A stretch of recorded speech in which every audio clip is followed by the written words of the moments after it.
Extremely dangerous Cyclone Mocha moving inland over Myanmar.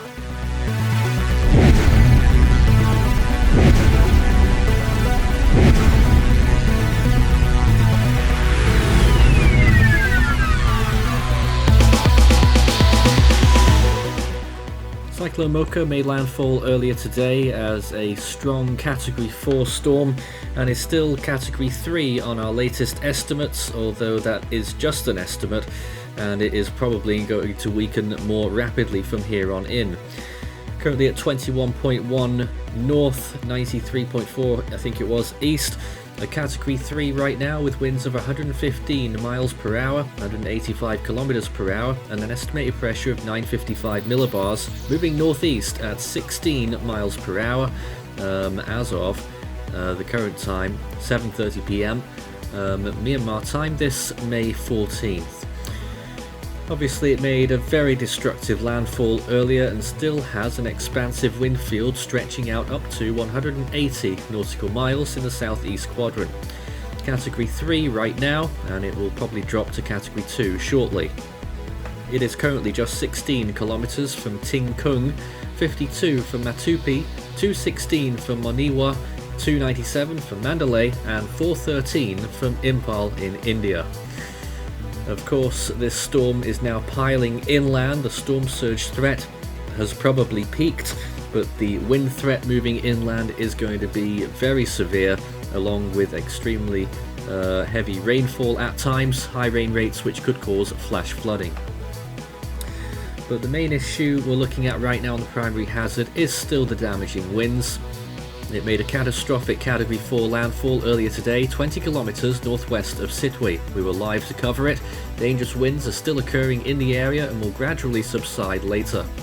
A storm surge of 20 feet likely occurred in the landfall area as well, and we were watching that closely with lots of imagery that we were looking at on our live event earlier on. We still have our automated feed running right now as well. The forecast is quite clear and simple. It will move towards the northeast very quickly and die off very quickly as well. We expect that it will be gone within 24 hours. So already a Category 3 system all the way down to nothing, hopefully, by the time we get to the same time tomorrow. However, the rainfall from the storm will linger, especially as it moves towards the northeast, towards those northern reaches of Myanmar, into western China there, and for parts of India. 115 mile per hour winds right now, that's our latest estimate. JTWC sticking just a little bit higher at 120 miles per hour, although the interpolated ATCF is calling 115 now as well, so they may do a revision, we'll see, but that's neither here nor there really.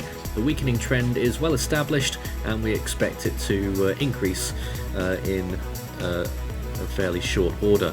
This was the last JTWC cone before the landfall. They called it 135 knots at this point, and then they have it down to Category 2 by the time we get to tonight, late tonight, and then by early tomorrow morning, or late tomorrow morning actually, it's down to 45 miles per hour on that cone. Here's the GFS model for what it's worth. Blink and you miss it, the storm moving inland and then continuing northeastwards. We're drawing a line to show you where the storm went, that X where it is right now, and the continuation of that track, pretty straightforward towards the northeast there, and just maybe a slight bend further eastwards in the next 12 hours. But really not much else to see on that model run, as you would expect. This is the rainfall profile, and you can see the storm's big mass continuing on towards the northeast. The eastern reaches of the Himalayas also in the way, so some of this storm's bands are actually producing snow right now over those higher elevations. Not often we get to say that for a tropical cyclone, but that is what's going on in the later part of that forecast period, out to 7 days. That's what we're looking at there. There's a few more thunderstorm outbreaks going on across the region, Bangladesh into Myanmar, which isn't associated with the storm. The storm moves out very quickly within the next 48 hours across western China as a remnant. Expected rainfall accumulations then, and this does include the entire 7-day period, so you'll see those colours just light up a little bit more as those thunderstorms happen later on next week. So in the next 7 days we're looking at this amount of rainfall. Generally it's around 10 inches, maybe 11 inches in one or two spots, which is just over 250 millimeters. That's that's rainfall added on to what we've already witnessed so far to this point. And of course over some of the mountain regions, rainfall, I mean the GFS here is not perfect with its resolution. It will miss some of those more accurate points over the mountains where the rainfall will be much higher, probably over 500 millimeters.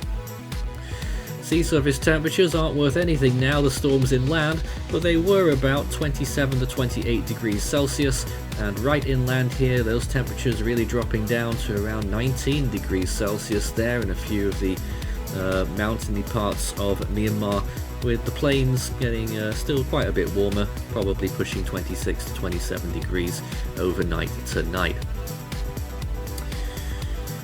But that's a little look there at the temperature charts. Onto the satellite imagery then. We looked at this at the opening sequence, and you can see how the storm has continued. I mean, the structure of it on a visible perspective still looks really decent. It doesn't really look very blemished apart from the eye disappearing, of course. Continuing on that gradual motion northeastwards, we've just entered nighttime imagery now. You can find all of these satellite loops on the Force 13 website, force13.com/satellite.